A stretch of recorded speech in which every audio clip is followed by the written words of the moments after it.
30 days working as a deep-sea diver. Day 1.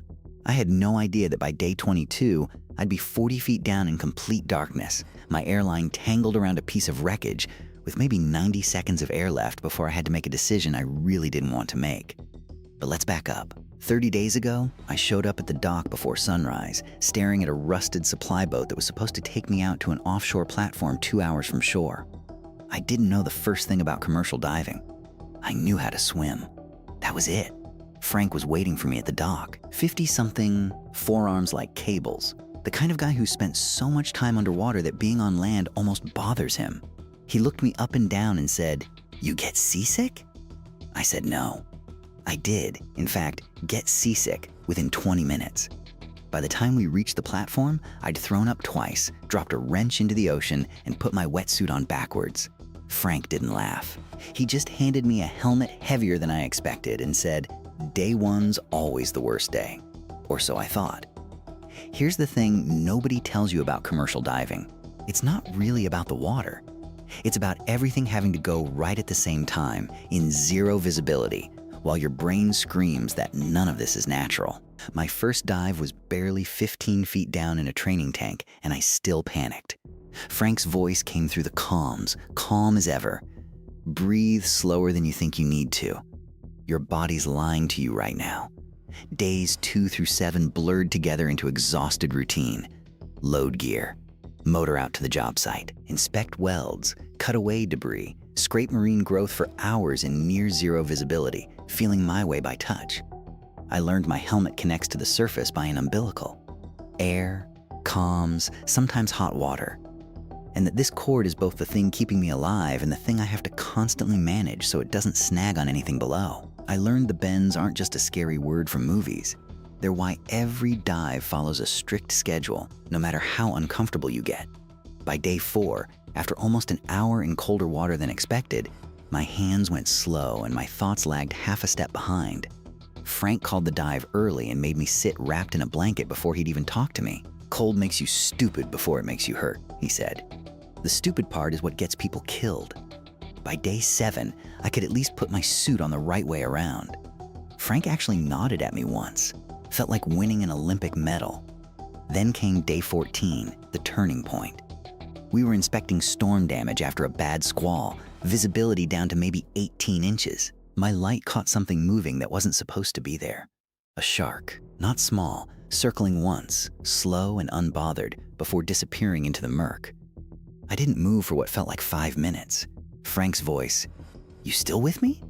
I told him what I saw. He said, "They're not hunting you. You're just in their house. Act like a guest, not like prey." That sentence changed how I thought about the entire job. I stopped fighting the water and started listening to it. The current, the visibility, the way sound moves down there. I stopped treating every unfamiliar shape as a threat and started treating it as information. Which brings us to day 22. We were documenting corrosion near a section of old wreckage that had drifted close to the platform's base. Twisted metal, decades of growth fused onto everything. I felt resistance on my umbilical.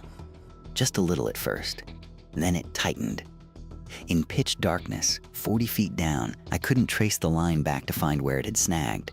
Frank's voice, calm but sharper than I'd heard before, talked to me. "What's happening?" I told him. He told me to stop pulling. Pulling was cinching the line tighter. My gauge kept ticking down. 90 seconds. 60.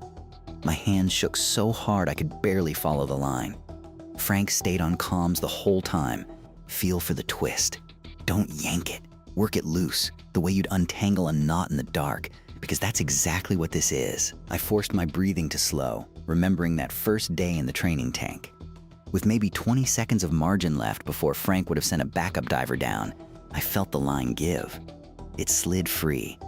I surfaced slower than every instinct demanded, but Frank's voice kept me on schedule, kept me from turning a scare into a real injury. When I broke the surface, I just floated there, mask off, breathing air that didn't come through a hose.